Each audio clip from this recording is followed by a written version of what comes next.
Welcome back to revision shorts. ఈరోజు article 106 నుండి 110 వరకు చూద్దాం.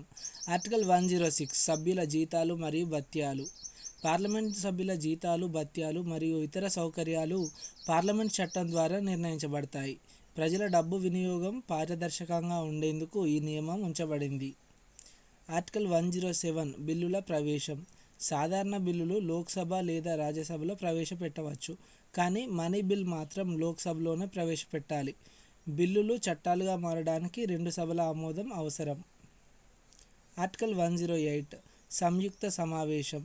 లోక్సభ మరియు రాజ్యసభ మధ్య విభేదాలు వస్తే రాష్ట్రపతి సంయుక్త సమావేశాన్ని పిలవవచ్చు. ఈ సమావేశంలో రెండు సభల సభ్యులు కలిసి నిర్ణయం తీసుకుంటారు. ఆర్టికల్ 109 మనీ బిల్పై రాజ్యసభ పాత్ర. మనీ బిల్ విషయంలో రాజ్యసభకు సూచనలు ఇచ్చే హక్కు మాత్రమే ఉంటుంది. చివరి నిర్ణయం లోక్సభదే. రాజ్యసభ 14 రోజుల్లోగా తన అభిప్రాయం తెలియజేయాలి. ఆర్టికల్ 110 మనీ బిల్ నిర్వచనం. మనీ బిల్ అంటే ఏమిటో ఆర్టికల్ 110 నిర్వచించబడింది.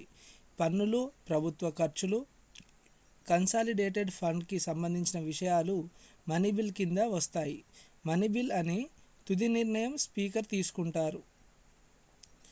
Thanks for watching. ఈ వీడియో మీకు నచ్చినట్టయితే మా ఛానల్ని సబ్స్క్రైబ్ చేసుకోండి. ఇలాంటి కంటెంట్ కోసం మా ఛానల్ని అయితే ఫాలో అవ్వండి.